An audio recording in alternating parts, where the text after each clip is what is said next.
amazing? How far along are you in it? I got through all yet.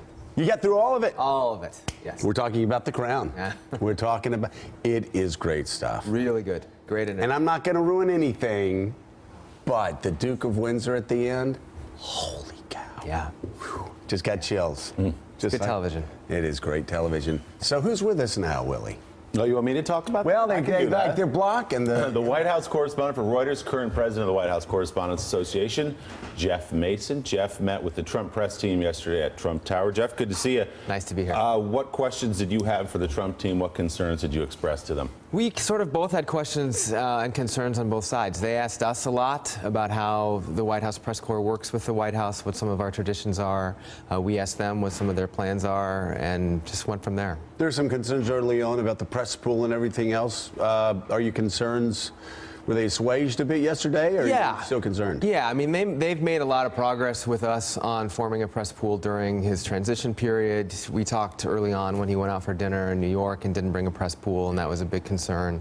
And they've put together a pool since then, and they said yesterday that they will respect a full protective press pool, and that's this 13-member group of journalists who follow the president wherever he goes once he gets to the White House. So we're reassured by that and pleased by that. So there's going to be a pool that will be the same kind of pool that has covered every president in our lifetimes? Yes, and that pool will be accompanying the president when he leaves the White House, when he travels on Air Force One, when he goes abroad, when he goes on domestic trips, when he goes out for dinner. So what's the remaining item of biggest concern that you have about possible deviations from tradition? You know, there's just a lot of open questions, I think, about what they're going to do. I know Sean Spicer is thinking about how he wants to approach the briefing. He told us yesterday he's going to have a daily something, but it may not necessarily be a daily briefing. Our brethren in television would like that to be televised every day, and that's something I think he's still mulling over, how they want to do that, and they're mulling over some other changes as well. And they sort of told us yesterday, be prepared for some changes, but we want to work with you, and we want to work with them as well. Patty Kay. Jeff, give us a sense of how unusual this all is. Beyond the sort of specifics of the briefing and the press pool and stuff, the relationship that Donald Trump looks and his team look like they're going to have with reporters and with individual reporters, given that, you know, there's been such sort of personal antagonism and that the president-elect has singled out individual news organizations and individual reporters in a way that I haven't really seen before. Yeah, well, and that's part of what's been unusual is just how the press was treated by the campaign in the year and a half leading up to the election. So that has created some concern, understandably, and anxiety among the press corps. But in general, it's a White House, like any new White House that would come in, that has a lot of questions about how things work. And I think that they are committed to working with the press corps about that. And we talked about ensuring that all reporters, even reporters and news organizations that may write stories that they don't always like, will have access to the press room, and that's something that the White House Correspondents Association, of course, will push very hard for. You mentioned the concern of your brother in television. Here's what people have to understand before they get all whoop-de-doo. Television has not been covering this. You know, if you think about the way any of us receive our stuff, nobody's sitting home watching the president's briefings at 10 in the morning on C-SPAN. It's just, however the communication gets out, it's going to get out. Yeah. And whether it is done audioly, whether it's done through 100 tweets. So the game is not changing, just the delivery system is changing, as it is in every piece of information we get, whether it's advertising or movies or anything. So before people, I mean, I know people go, oh my God, no daily briefings.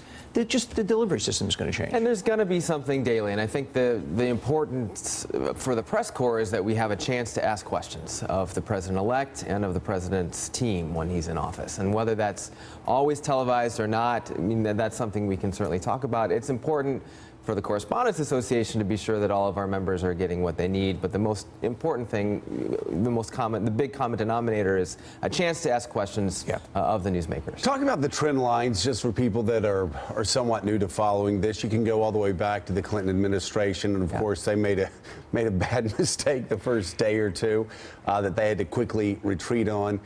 The Bush administration became even more protective. The Obama administration became even more sort of careful and protective. Now, of course, there are fears that may even go another step. There's been a general trend line over the past quarter century of less access, hasn't there? And there's always some tension between the press and the White House, and that's going to continue regardless of who has won an election.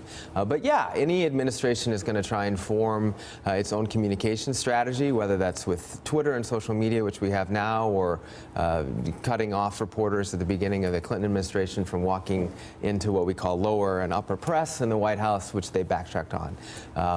It's important for us to have access, whether that's physical, being able to walk into the press secretary's office, or whether it's just having access to press conferences or a chance to talk to senior officials on Air Force One when they come back and brief the press, or at meetings and other events. All right, Jeff Mason, thank you so much. Greatly appreciate it. Hey there, I'm Chris Hayes from MSNBC. Thanks for watching MSNBC on YouTube. If you want to keep up to date with the videos we're putting out, you can click subscribe just below me, or click over on this list to see lots of other great videos.